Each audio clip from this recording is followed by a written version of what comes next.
My name is Ilwad Elman, and I work as the Director of Programs and Development for the Elman Peace and Human Rights Center. It's a national human rights organization. My work is predominantly on the rehabilitation and reintegration of children and youth that have disassociated from armed groups and armed forces. And I work very closely with survivors of sexual and gender-based violence as the Youth Ambassador to Somalia for ending sexual violence and conflict. I was born in Somalia. I left when I was a year and a half, and then I sought refuge in Canada at the height of the conflict with my family. I returned to Somalia at the age of 19 because I wanted to see what role I had to play in the peaceful transition out of conflict in Somalia. Throughout the 5 years that I've been here, I've seen a lot, I've learned a lot, and I've lost a lot. My father was killed in 1996 for the human rights work that he did in Somalia.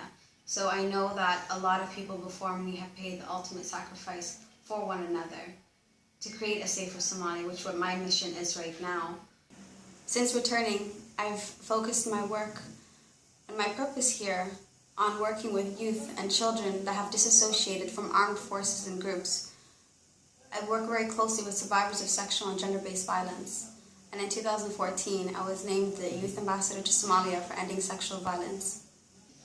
Through my work here in Somalia, I've been able to see a lot of transformations, a lot of growth that the individuals that come and seek services from my organization make in their own lives. And it's a beautiful, small part that I get to play in their lives, in seeing them reclaim and rebuild their lives after suffering very traumatic experiences. Just last week I worked with a 12-year-old girl who was a survivor of rape, and unfortunately, because some people still look at rape in Somalia as a very stigmatized issue and seeking services or seeking help as a way for more people to find out what has happened to the girl, and they want to conceal it as much as possible. So after being raped, her family took her to get sewn up, and then she suffered much more health and psychological issues.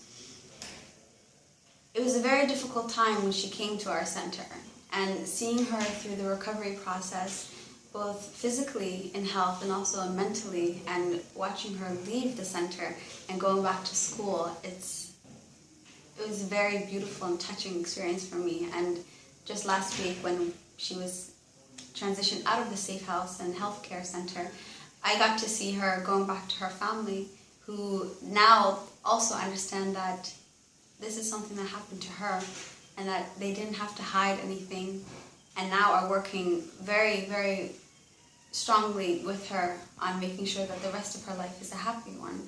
So it's a beautiful thing that I get to be a part of, watching that complete transformation happen. Since being here in Somalia, I've met so many people that have displayed so many acts of kindness, of courage, of resilience. And it just reaffirms my belief that kindness and humanity and doing good for others is not extraordinary, it's innate.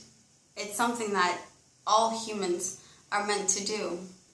Just last year, we had more than 800 children that were formerly associated to armed forces and groups rehabilitated and reintegrated back into community.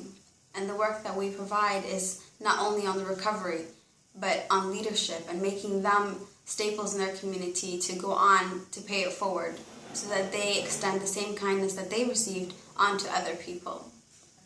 A lot of people ask me what compels me to come back to Somalia, and some people even go as far as describing it as courageous or heroic, but when I look at what's really happening here on ground and what horrendous human suffering people have overcome, I don't think that me coming back to Somalia is courageous.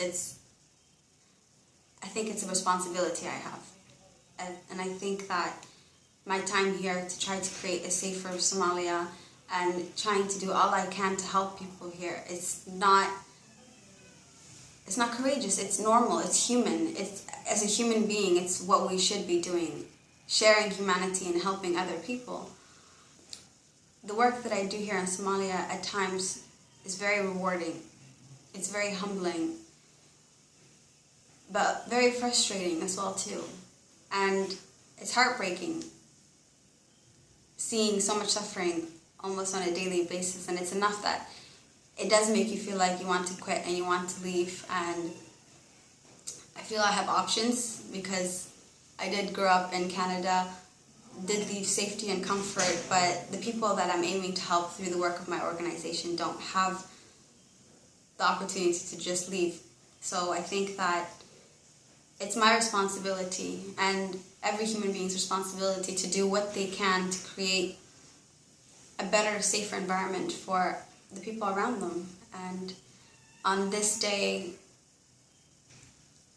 I think it's important to acknowledge all the unsung heroes, the people that spend their every day just trying to create a better place. My message on World Humanitarian Day would be sharing humanity is something that comes innate to all of us, but we have to put an effort to actually apply it. And my message to my fellow Somalians would be is that we all have a role to play in a peaceful transition out of conflict. We all have a role to play in creating a safer, more enabling and progressive Somalia, and you can do this from anywhere you are in the world. My calling was to come back to Somalia and to see what I could do for people here on ground. But yours might be to create a safer environment in where you are. So on this World Humanitarian Day, I encourage everybody to do one thing that creates a safer, more enabling and happier place for their fellow human being.